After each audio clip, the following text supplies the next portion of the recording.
எல்லாருக்கும் வணக்கம் ஃப்ரெண்ட்ஸ்.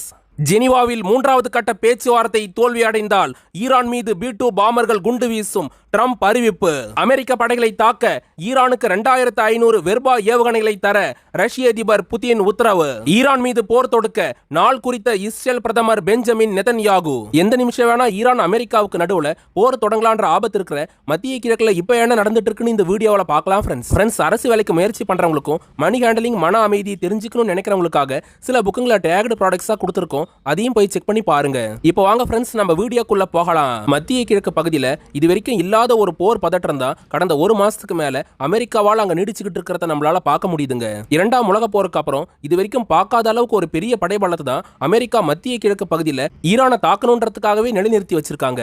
இங்க ரெண்டு நாடுகளுக்கு நடுவுல எத்தனை தடவை பேச்சுவார்த்தை நடந்தாலும் சமரசமான ஒரு முடிவு எட்டப்படாம இருக்கிறதுக்கு என்ன காரணம்னு பாத்தீங்கன்னா, ட்ரம்போட இயல்பான குணாதிசயமே தன்னோட ஈகோவை யாருக்காகவும் விட்டு கொடுக்க கூடாது, அதுல சமரசம் பண்ணக்கூடாதுன்னு நினைக்கிற ஆளா இருக்காரு. அதே சமயம் ஈரான் அரசாங்கத்தை வழி நடத்திக்கிட்டு இருக்க அந்த நாட்டோட அதி உயர் தலைவரா இருக்க அயத்துல்லா அலி காமேனியும் ட்ரம்புக்கு எந்த வகையிலும் சலைச்சவர் கிடையாதுங்க. ட்ரம்ப் எப்படி ஈரான் நாடு அணு ஆயுதங்களை வச்சிருக்கவே கூடாதுன்ற முடிவுல ரொம்ப உறுதியா இருந்துட்டு இருக்காரோ, அப்படிதாங்க ஈரானை வழி நடத்திக்கிட்டு இருக்க காமேனியும் நாங்க அணு உலைகளை வச்சிருப்போம், அதுல மின்சாரம் தயாரிப்போம், தேவைப்பட்ட அணு ஆயுதங்களை தயாரிப்போன்ற அந்த முடிவுல இருந்து அவரும் பின்வாங்க தயாரா இல்ல. இது மட்டும் இல்லாம ஈரான் ராணுவம் பேலிஸ்டிக் ஹைப்பர்சானிக் மாதிரியான எந்த மிசைல்ஸ்களையும் வச்சிருக்க கூடாதுன்னு தான் அமெரிக்கா விருப்பப்படுறாங்க. அதை ஈரான் எப்படி பாக்குறாங்கன்னா, நாங்க எந்த ஆயுதம் வச்சிருக்க கூடாதுன்றதெல்லாம் அமெரிக்கா தீர்மானிக்க கூடாது, அதுக்குள்ளார வரவே கூடாதுன்னு தான் அவங்க சொல்லிக்கிட்டு இருக்காங்க. நான் சொன்ன இந்த பாயிண்ட்ங்க எல்லாத்தையும் முன் வச்சுதான் அமெரிக்கா ஈரான் என்ற இந்த ரெண்டு நாடுகளும் 2025 4-5 தடவை பேச்சுவார்த்தை நடத்திட்டு அதுக்கப்புறம் 12 நாள் போர்ல ஈடுபட்டாங்க. இப்போ 2026 என்ன நடந்துட்டு இருக்குன்னு பாத்தீங்கன்னா, ரெண்டு நாடுகளும் அவங்க தரப்பு வாதத்துல எதுவுமே விட்டு கொடுக்காம தான் 2026 பிப்ரவரி மாசத்துல ஃபர்ஸ்ட் ஓமன் நாட்டோட மஸ்கட்ல வச்சு மறைமுகமா ஒரு பேச்சுவார்த்தை நடத்தினாங்க.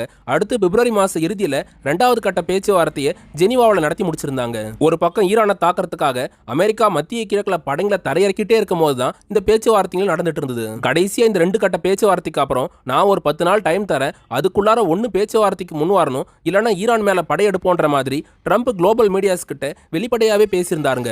ட்ரம்ப் இந்த விஷயங்களை சொன்னதுக்கு அப்புறம் அமெரிக்காவோட மத்திய கிழக்குக்கான ஸ்பெஷல் என்வாயா இருக்க ஸ்டீவ் விட்காஃபும், அதுக்கப்புறம் ஈரானோட ஃபாரின் மினிஸ்டரா இருக்க அப்பாஸ் அராக்சியும், அரபு நாடுகளா இருக்க கத்தார், சவுதி அரேபியா மூலமா நாம அடுத்த கட்ட பேச்சுவார்த்தைக்கு போகலாம், ஒருவேளை அதுல சுமூகமான முடிவு எட்டப்படலனா அதுக்கப்புறம் ட்ரம்பும் காமேனி என்ன முடிவு பண்றாங்களோ அதை பொறுத்துதான் மத்திய கிழக்குல என்ன நடக்கும்ன்றத உலகம் பார்க்க வேண்டியிருக்குன்ற மாதிரி அவங்க தரப்புல சொல்லியிருந்தாங்க. ஃப்ரெண்ட்ஸ், இப்படி அரபு நாடுகள்லாம் கொஞ்சம் மீடியேட்டரா செயல்பட்டு இப்ப ஜெனீவாவில் வச்சு மூணாவது கட்ட பேச்சுவார்த்தைக்கு ஈரான் அமெரிக்கா கிட்ட ஒப்புதல் வாங்கியிருக்காங்க.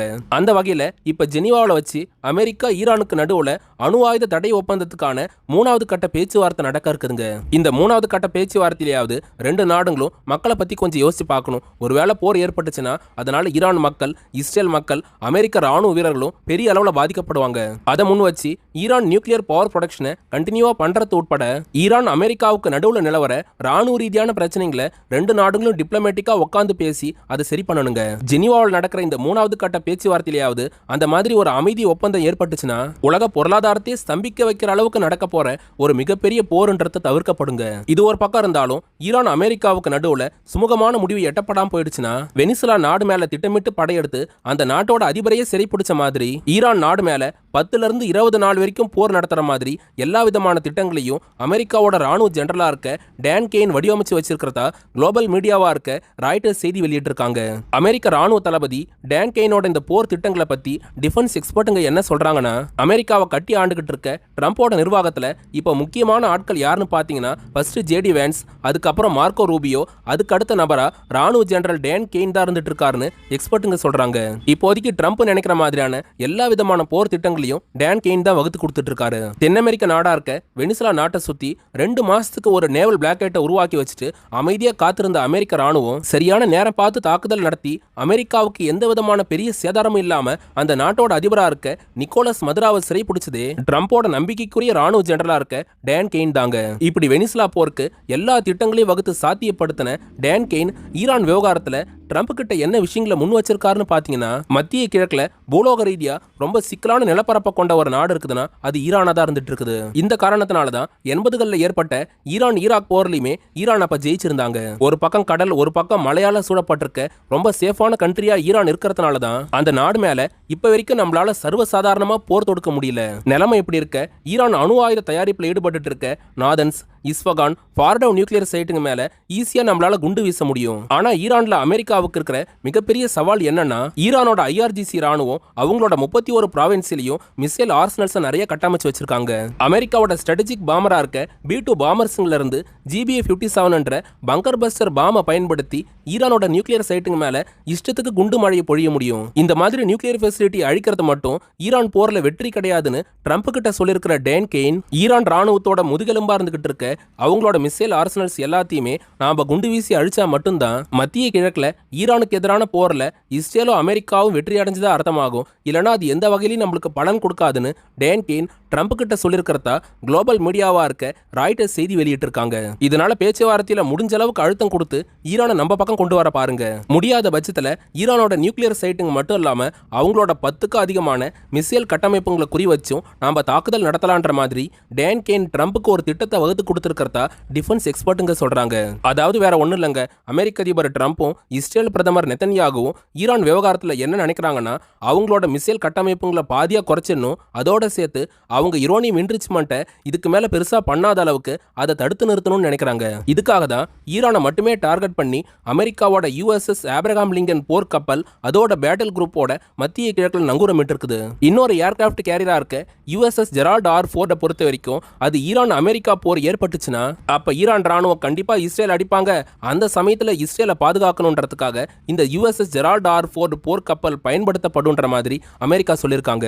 இது ஒரு பக்கம் இருக்க, ஈரான் பேச்சுவார்த்தைகளை நடத்திட்டு இருந்தாலும் அவங்க தரப்புல ராணுவத்தை பலப்படுத்துற விதமா என்னென்ன விஷயங்களை பண்ணிட்டு இருக்காங்கன்னா, ஈரான் நாட்டுக்குள்ளார இருக்கிற 31 ப்ராவின்ஸ்லயும் ராணுவத்தை பலப்படுத்துறதுல தொடங்கி பேலிஸ்டிக் க்ரூஸ் மிசைல்ஸ்ல இருக்கிற வார்கட்ஸுங்களை அதிகரிக்கிற வேலையிலையும் ஈரான் ராணுவம் ஈடுபட்டு வர்றதா குளோபல் மீடியாவா இருக்க இந்துஸ்தான் டைம்ஸ் செய்தி வெளியிட்டு இருக்காங்க. இது மட்டும் இல்லாம ரஷ்யா கிட்ட இருந்தும் இப்ப ஈரானுக்கு பெரிய சப்போர்ட் கிடைச்சிருக்கிறதா தகவல் வந்திருக்குங்க. போன 2025 ஏற்பட்ட போறப்ப ஈரானுக்கு ரஷ்யாவால பெருசா சப்போர்ட் பண்ண முடியாம போயிடுச்சுங்க. இப்ப 2026 ஒப்பிடும்போது 2025 ரஷ்யா உக்ரைன் போர்ன்றது ரொம்ப தீவிரமா நடந்துட்டு இருந்ததுங்க. இது மட்டும் இல்லாம பொருளாதார ரீதியாகவும் அப்ப ரஷ்யாவுக்கு கொஞ்சம் சிக்கல் அதிகமா இருந்ததுனால ஈரானுக்கு எதிராக அமெரிக்காவும் இஸ்ரேலும் படையெடுத்தப்ப ரஷ்யாவால பெருசா சப்போர்ட் பண்ண முடியாம போயிடுச்சு. இருந்தாலும் ஜூன் 2025 அப்புறம் ரஷ்ய அதிபர் விளாடிமிர் புதினோட ஈரானோட அதிபரா இருக்க பெசஸ்கியான் பலகட்ட பேச்சுவார்த்தை நடத்தியிருந்தாரு. அந்த பேச்சுவார்த்தையில ஈரான், ரஷ்யா, சீனான்ற இந்த 3 நாடுகளும் ஒரு மறைமுகமான ட்ரைலாட்டரல் ஒப்பந்தத்தை போட்டிருக்கிறதா டிஃபென்ஸ் எக்ஸ்பர்ட்டுங்க சொல்றாங்க.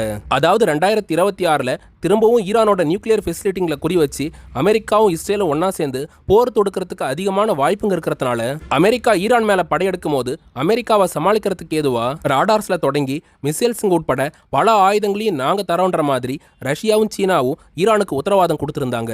அந்த அடிப்படையில சில நாளுக்கு முன்னாடி ஈரானோட தலைநகரமா இருக்க தெஹ்ரான்ல ரஷ்யாவோட டூம்ஸ்டே விமானன்றது தரையிறங்குச்சுங்க. இதுக்கு அடுத்ததா இப்ப என்ன நடந்திருக்குதுன்னா, ரஷ்யாவோட மிக பிரம்மாண்ட ராணுவ போக்குவரத்து விமானமா இருக்க IL-76 விமானங்கள் 2 விமானங்கள் ஈரானோட தலைநகரத்துல வந்து பல தடவை தரையிறங்கிருக்கிறதா குளோபல் மீடியாவா இருக்க தி அசோசியேட்டட் பிரஸ் செய்தி வெளியிட்டிருக்காங்க.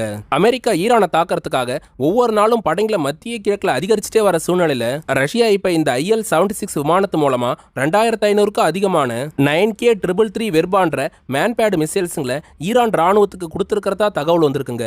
ரஷ்யா ஈரானுக்கு இந்த மேன்பேடு மிசைல்ஸுங்களை கொடுக்கறத பத்தி டிஃபென்ஸ் எக்ஸ்பர்ட்டுங்க என்ன சொல்றாங்கன்னா, 2025 சுமார் $500 மில்லியன் ரஷ்யாவுக்கு ஈரானுக்கு நடுவுல இந்த மேன்பேடு மிசைல்ஸுங்களை சப்ளை பண்றது சம்பந்தமா ஒப்பந்தம் ஏற்பட்டிருந்தது. அதை முன் வச்சுதான் இப்ப முதல் கட்டமா 2500 வெர்பா மிசைல்ஸுங்களை ரஷ்யா ஈரானுக்கு கொடுத்திருக்காங்க.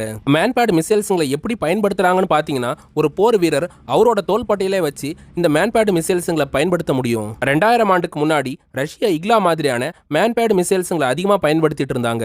இப்போ அதோட அட்வான்ஸ்டு வெர்ஷனா தான் வெர்பா மிசைல்ஸுங்களை ராணுவத்துல பயன்படுத்திக்கிட்டு இருக்காங்க. இந்த வெர்பா மேன்பேடு மிசைல்ஸால அப்படி என்ன பண்ண முடியும்னா, தாழ்வா பறந்துட்டு வர எதிரிங்களோட போர் விமானம், அதுக்கப்புறம் ட்ரோன்ஸையும் டார்கெட் பண்ணி 7 கிலோமீட்டர் ரேஞ்சுக்குள்ளார அதிகபட்சமா 20,000 அடி உயரம் வரைக்கும் இதால தாக்குதல் நடத்தி எதிரிங்களோட போர் விமானம், ட்ரோன்ஸ் உட்பட சில மிசைல்ஸுங்களையுமே தாக்கி அழிக்க முடியும்னு டிஃபென்ஸ் எக்ஸ்பர்ட்டுங்க சொல்றாங்க.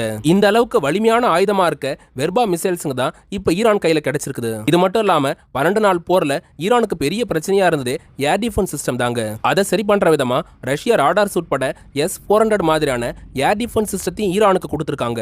ஈரான் அமெரிக்கா போர்ன்றது தவிர்க்க முடியுமா, தவிர்க்க முடியாத ஒண்ணா நீங்க என்ன நினைக்கிறீங்கன்றத கமெண்ட்ல பதிவு பண்ணுங்க. இதோட இந்த வீடியோ முடிச்சுக்கிறேங்க. அப்புறம் ஃப்ரெண்ட்ஸ், நிறைய ஆர்டிகல்ஸை படிச்சு தகவல் திரட்டி ஸ்கிரிப்ட் ரைட் பண்ணி தான் நாங்க இந்த தகவலை உங்களுக்கு கொடுத்துட்டு இருக்கோம். எங்களுக்காக நீங்க பண்ற பெரிய உதவி என்னன்னா சப்ஸ்கிரைப் பண்றது தாங்க.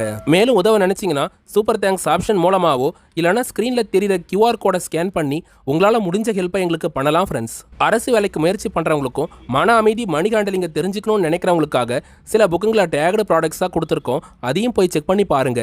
அமைதியை விரும்புறதா சொல்ற வல்லரசுங்களோட அதிபருங்க போருங்களை கைவிட்டு மக்களுக்கான அடிப்படை தேவையா இருக்க கல்வி, உணவு, மருத்துவத்துக்கு முக்கியத்துவம் கொடுக்கணுங்க. அடுத்து ஒரு டிஃபென்ஸ் ஜியோ பாலிட்டிக்ஸ் தகவலோட நாளைக்கு உங்களை வந்து சந்திக்கிறேன். அது வரைக்கும் உங்ககிட்ட இருந்து விடை பெறுவது ஆல் இன் தமிழ்.